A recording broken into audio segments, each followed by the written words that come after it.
Hey, hello. Hello. Look at his little t-shirt. He's so cute. Got a little boy t-shirt on today. Huh. Hello, everybody. Happy Monday. We started recording a little bit later today because we had people working in the house still. And as you know, it's always like it's awkward for me. It's as easy as I can make it. It's awkward for me to record when somebody is here. But they just left. So tonight I am going to be filming part 2 of the questions you wanted to know about Sebastian. But before that, I have a really funny video that I took Saturday morning, the day after Sebastian had his little sugar high after our dinner date, and he was still super, super funny Saturday morning. So I have a video that I want to share, and I think I answered a couple questions about his sugar high in that video, so good information for you guys to have. I initially started recording on Saturday, and then I just stopped. We had a super busy day, so I didn't record, and then yesterday I started to record. What? We're a little cranky this evening. Started to record, but we finally have a closet. So I spent about 4.5, 5 hours setting up our closet, also cleaning out the middle bedroom, cleaning out our room, cleaning Sebastian's room. I mean, I was like crazy, crazy girl yesterday cleaning. So I wanted to give you a little update on the house and show you what that's looking like. After 6 months, we finally have a closet, which is wonderful. And then I will get into answering some more questions. So first, I want you to see how cute Sebastian was on Saturday. Also, he finally figured out how to roll again. He is on the move. And then I'll give you a little update on the house, and then we'll get into the questions and answers. Good morning. Everybody was loving how loud you were yesterday. Did you have some whipped cream? I think a lot of people too, just while this blanket's right here and has me thinking about it, wonder why we still swaddle Sebastian's left arm, even though he's 5 years old. Sebastian is very, very hyperfixated on his left hand here. If he is awake, he's trying to use his left hand. He's trying to, yeah, tell me. He's trying to suck on his finger, or he's trying to play with his shirt, or see his little feeding tube down here? He tries to grab his feeding tube. If his hand is like out and available, it will keep him up from trying to sleep. So over the years, we've just noticed that if we swaddle that left arm, it literally allows his brain to shut down, and it allows him to rest because he knows, okay, I can't use this hand to do anything. I can rest. Yeah. Even in the hospital, if you watched his videos when he was in the hospital, if you noticed how his left arm was always swaddled as well. Not always. We try to obviously give it a break when he's awake in the hospital, but oftentimes that left arm is swaddled down because otherwise he's just searching for things to grab. I just figured I'd tell you guys, but good morning. Hey, you. Hey, sugar boy. Hey, what you doing, rosy cheeks? Hi.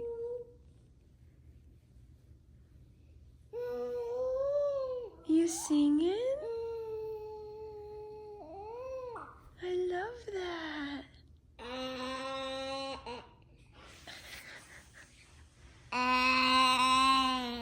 Wow.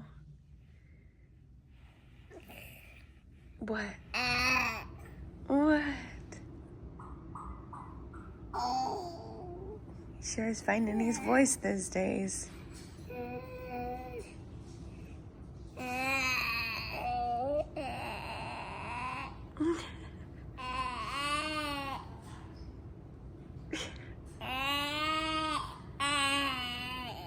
Also, somebody commented yesterday that they're not sure what we're seeing or what we're hearing, but they hear distress when they hear this. And she made a comment and she just said, I'm also a mom too, and I don't know what you're hearing, but that sounds like distress to me. And I don't take any offense to it, but what I wanted to say is, when you're a mom, you know your kid's sounds. You know when they're happy, when they're sad, when they're in pain. And these noises that Sebastian has been making the last couple days, but especially the video last night and this morning, those are not sounds of distress. This is him literally. He's just finding his voice and singing and talking. And I think sometimes when he's extra loud, he hears himself and makes him smile. But yeah, I don't think he's in any distress. He's talking. You just talking? What? Tell me. Oh. Is that it? Are you taking a break from talking? Yeah, okay, that's fine. I'm gonna go make my coffee and make your milky, okay? Oh, see you later. Careful on the hardwood. Come back this way, you're gonna bonk your head. What did I tell you? Come back over here. Come on, you can do it. Do you need help? Don't bonk your head. Let me help you. Go ahead, you can roll that way. Look at him go. Come on, you can do it, you can do it. You can do it. Come on. Oh, you got it. You got it. You got any more rolls in ya? Huh? That was really good. Here you go. He's pushing off with his legs. Come on. Push, push. Look at him go. Good boy. Push off. Good boy. Come on. You got it. You got it. You got it. Whoa, that was a 3 flipper. 4. And we reached the fireplace. Can you come back this way? Yeah. Good job, Sebastian. I don't know if you remember, but this entire room was filled with all of our boxes of clothes. We had a bunch of clothes on the floor and everything. We still have to bring that old mattress downstairs. This is finally cleaned out. And ooh, take a look at the back room. It's really coming along. All the paint, we still gotta get this part corrected. Look at that color. This is looking gorgeous. Remember, this is originally where all of our clothes were. And then we had to move them to the middle bedroom. Doing some work up here. We had to move them to the middle bedroom, which is what I just cleaned out. Right here. And then, oh, I don't want to walk on my fresh carpet lines, but it's okay. We finally have a closet for now. Just got some of our stuff up, so that's nice. And then today was plant watering day. I watered all my plants. They're looking gorgeous. Oh, that's it. That's been a lot of cleaning and such. Okay, let's get into some questions. I don't know how many I'm going to answer, only because I think prior to me starting this portion of the video, there's already like 10 minutes of content. I don't want to keep you here for like 30, 40 minutes, but I did want to answer some questions. Also, I hope you enjoyed Sebastian rolling around on the floor, and I hope that you're just as happy as I am about our closet, because I have really missed having a closet. We have been living out of boxes since November, so yeah, it's really, really nice to have a closet. Anyway, this person asked a question, Flossie Flew. They said, Steph, I feel angry sometimes when people accidentally or otherwise compare children with similar conditions or average children. It gets frustrating, so how on earth do you process this? And that is it's a really good question. I think over time, it's become just something that I've personally had to accept. Like I and Gio, we just have, I can't even put it into words. We've just come to accept, like, this is just Sebastian. This is how he is. But other people need, and I'm gonna say this because I feel this way, other people need time to accept that on their own. Like if people are here on our channel and they're watching Sebastian, and if they're new to him, or even if they're not new to him, it is really easy to compare. And I think people just need time to realize and accept that this is how Sebastian is. We can't change anything. It's so, how I deal with it, I guess, is it just doesn't really bother me. Like if somebody says or compares Sebastian to another typical 5-year-old or to another kid with CDLS, it doesn't hurt me just because we don't compare him. Like we're just at peace with this is just who he is as a person, if that makes sense. I really don't have too much of an in-depth answer on that because the truth behind the answer, or the most truthful answer that I can give, is just that we know that this is just Sebastian, and it's normal for people to wonder or question or compare. It is frustrating sometimes, especially when I think people compare 2 children or multiple children with CDLS, just because I say it so many times that the syndrome affects every single child and person differently. Like every single kid with CDLS it's not going to look the same for them, their journey. So that sometimes does get frustrating, but at the end of the day, I think that I know people most of the time, they're just curious, and there's no other way to ask other than to compare things that you've already seen somewhere else, if that makes sense. I try to tell myself that when people are comparing Sebastian to anybody else, that it's just coming from a place of trying to understand him. And I don't want to be mad about that because people are just trying to understand. Moving on, we've gotten this question before. I'm not sure that I've answered it or maybe explained this, so I'm glad somebody asked. Somebody said, would genetic counseling be something useful to you in deciding when you have more children? Again, the thing about CDLS is it is a freak genetic mutation. It is just something that happened. So should Gio and I choose to have more children in the future, more times than not, more likely than not, our next children or our next child or future children, they're not going to have CDLS. However, Gio and I have discussed both getting genetic testing and just getting like a full genetic workup just to be safe, because you never know. I do know of one family who did have, and this is of like the hundreds of thousands of families we've met online, I do know one family that did have 2 children with CDLS, and it was a genetic component, believe it or not. But for us personally, I don't know how to say this, we're not scared of having another child with CDLS. Like, would it stink if we had another kid with special needs? Yeah, because special needs just means they need extra, and it's harder. But it doesn't scare me if it were to happen. It would be okay. I feel like you're given the children you're supposed to have, and that's just how it goes. But to be honest and to be open about it, yes, before we decide to have more children, I think we're going to consult a genetic counselor and just make sure that just as far as our genes, we're okay. Because again, CDLS is just something that happened. Okay, next question. Somebody said, what is the name of Sebastian's brain disease, and is it common with CDLS? That is a great question. Sebastian he has a general brain disease. It's called encephalopathy. I think some people pronounce it differently. I could be pronouncing it wrong, but it just means that he has diseased parts of his brain, that it's not curable. There are diseased parts of his brain that affect certain decision-making portions of his brain and how it functions.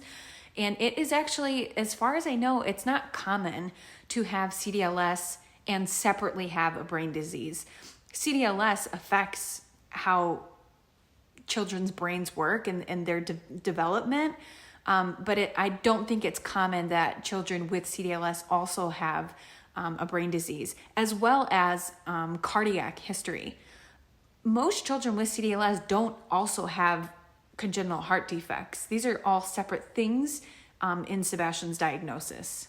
A lot of things that are common in CDLS are 100% their facial features. Their facial features are so distinct that I would say, like, I don't know, this is just my own words, so don't take it to heart, but like, gosh, I don't even want to say it. Maybe like 6 out of 10 times a doctor can tell just by looking at a child when they're born, just by their physical characteristics alone, that they have CDLS. That is how Sebastian was actually diagnosed with CDLS, was by the facial features and the characteristics of his face. Also, low birth weight is very common in CDLS. Limb differences. Most children with CDLS are born with extra or missing digits. Sebastian, it seemed like when he was in utero, he was going to have 2 extra pinkies, but they stopped growing. I don't know that I've ever told anybody that, just because I haven't thought about it in 5 years, but it looked like he almost had an 11th and a 12th digit growing, but they stopped growing. He only has, the five digits on each hand. Also another very common thing, I think this is pretty common for just children in general who have a genetic diagnosis, sorry, my brain is a little tired tonight, is like webbed toes.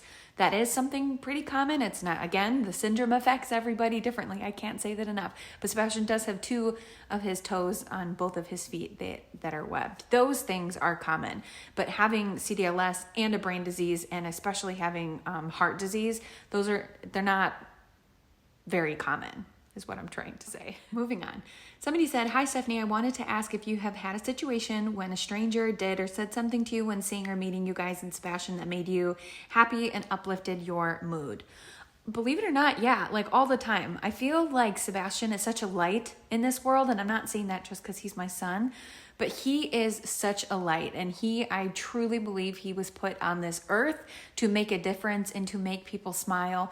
People we don't even know, even at the grocery store, just look at Sebastian and immediately light up. There's just nothing but smiles for the most part with interactions with people we don't know. It's kind of like, and I don't know if this is just me, but let me know if you have noticed this too. When you see like a pregnant woman, maybe it's just me because I'm such an empath. I feel my emotions really big. But you know how when like people see a pregnant lady and they just look at her and they kind of smile like, "Oh, you look cute," like, "Oh, look at your little baby bump." It's kind of how it is with Sebastian, and I don't know why, but when people see us, for the most part, they're just like, "He is so cute. Like, how old is he?" Now, having said that, we've definitely had opposite interactions as well, where people just don't know how to process what they're looking at, especially when Sebastian was on oxygen. If I was like out in public with him, people just stare hard, stare at Sebastian. When we have interactions like that, when it first used to happen, like when I was a newer mom, I would just get really overwhelmed and really sad. Like, gosh, why is everybody staring at my baby? Like it made me mad that people would just stare. Now, as I've gotten more comfortable and I just accepted Sebastian syndrome and I know that he's different and people are going to notice that, I take that as an opportunity to educate somebody. If somebody's staring at us, I will literally just say, "Do you want to say hi?" Like, come and say, you can say hi to him. It's okay. You can come over and say hello. And that usually they're like, "Oh, sorry." And I'm like, no, it's okay. His name is Sebastian. And if they ask questions, I'll tell them. But if not, I just kind of check people and let them know like, "Hey, we can see you looking and it's not kind. It's okay to look, but it's not okay to just stare at somebody. But if you are going to look, just say hi." Okay, another question. Somebody wants to know if Sebastian is going to be in diapers forever or if he'll ever be potty trained and if he is always going to sleep in a crib. The first part of that, I don't know what's going on with the camera, but the first part of that question is kind of hard to answer. Again, I'm just being honest. We don't know. I don't know if Sebastian's going to be in diapers for the rest of his life. I don't know if he'll ever get to a point where he's able to be potty trained. I hope so. Kind of makes things a little bit easier, but also, and I know that the trolls on the internet are just going to eat me up for saying this. If Sebastian is 15 or 20 or 35 years old and I'm still changing his diapers, nothing has changed for me. He's still my son and I'm still going to take care of him and it's okay. Even if I'm 50 or 60, however many years old, as long as I'm alive and I'm able, I will take care of Sebastian in whatever fashion he needs. So if he's in diapers in 15 years, he's in diapers in 15 years. That's the truth. That's the truth of it. As far as sleeping for Sebastian, there's lots of different like adaptive beds that children with special needs can use. We can get him a floor bed that just has high bars on it. So do I think that he's always going to be in a crib? Probably not, but right now it's convenient. He's still tiny. He still fits in there very comfortably, and there's no need to move him to a different size bed because it just works for him right now. But should he go through this amazing growth spurt and get really, really tall and kind of outgrow his crib, absolutely we will get him a different bed. Probably get him a toddler bed with some rails or something on it. And then, I should say, if Sebastian's like 25 years old and he's still really small, no, we're not going to have him sleep in a crib. Obviously, he would have a bed with rails on it. So eventually he is going to sleep not in a crib. But for now, even though he's 5 years old, it works for him. He's a tiny kid and he still fits in his crib. So the next probably like 3, 4 years, 5 years, maybe even 10 years, he'll probably be in a crib. Another great question somebody just had that I just read was, will Sebastian's heart always be okay now that he's had 4 heart surgeries and he just had his most recent heart surgery? Does that mean that his heart is good and he's never going to have surgery again? No, he is going to need another surgery. Unfortunately, it's just the anatomy of Sebastian's heart and the way that it grew when he was in the womb. He just has a sick heart, and he is so small that they haven't been able to fully do like a permanent repair. You need to use certain things to create basically the kind of tunnel that Sebastian needs in his pulmonary artery to keep it open. But unfortunately, he's still so small that they're just doing like minor fixes that last like 3 to 4 years, because again, he grows so slowly. But eventually, once he gets a little bit bigger and his heart grows just a little bit more, they should be able to do a more permanent repair that would last him like 10 or 15 years, hopefully. Okay, somebody wants to know if anybody else in our family or like down the line, and I assume either sides of our families, have the same diagnosis as Sebastian, and the answer to that is no. I actually can't think of any person on both my side and Giovanni's side. I can't think of any other children who have had quite the diagnosis. I would say Sebastian's probably the first kid on both sides that has gone through something like this and has had a diagnosis like this. My sister has a couple of kids with like ADHD and learning difficulties, but yeah, I think Sebastian's the only kid on both sides of the family who has had a diagnosis quite like this. Okay, I've answered this question before, but I feel like it's important to answer just in case you're new to this channel and you're watching this video and it just so happened to pop up on your feed. It's a very important fact to know about CDLS and Sebastian. Somebody wants to know the life expectancy of a child who has CDLS. And CDLS actually does not have a direct effect on life expectancy. So when you get a child that is born with CDLS, the doctors aren't going to tell you, hey, by the way, I'm sorry, he's only expected to live this long. There are a lot of children who have the diagnosis of CDLS who have passed away very early on. And the reason for that is because a lot of children, all children with CDLS, are born with very low immune systems. The common cold can kill them. They just don't have the strength to fight off big germs. And so a lot of the times, younger children who pass away and also have CDLS is just because they don't have the immune system to fight off germs. However, scientifically, CDLS technically does not have a life expectancy attached to it. Most common reasons why people who have CDLS pass away is just because their bodies are not strong enough to fight off whatever it is that they're fighting off. Okay. I don't know how many questions I have answered or how long I've been filming for. I'll figure it out once I'm done here.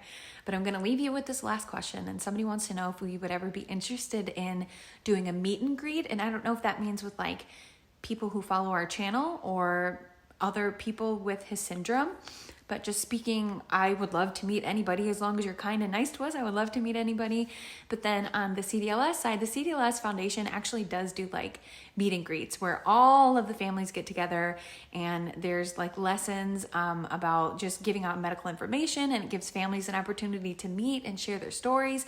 But more specifically, I have come into contact. I was finally able to touch base with the family of a sweet little girl named Freya. They live in Utah, so unfortunately I don't think that we'll be meeting them anytime soon, but I think in the future it is a definite possibility that we will be meeting them in person. But for now, I would like to introduce you guys to her. I'm going to do that tomorrow. I'm going to do a whole little video so you can just learn a little bit about her. They do have a YouTube channel. I'm going to tag her channel so you can have an opportunity to not only see how CDLS is present in Sebastian's life, but is present in someone else's family and in another child's life. I believe Freya is 3. I hope I'm not wrong on that. I'm sorry, Marcy, if I am, but she is another little girl that we have met through the CDLS community, and I know a few of you know about her. So look out for that video tomorrow. I'm gonna just do a little intro on her, send you guys over her way so you could watch her journey and learn about how CDLS is present in their lives too. I think that's it for now. I'm sure I have a ton of questions that I haven't gotten to. I will still be continuing to go through them and kind of write them down, and just, I want to make sure that everybody feels like they got their questions answered, but I never want to make the videos too long or like throw too much information at you.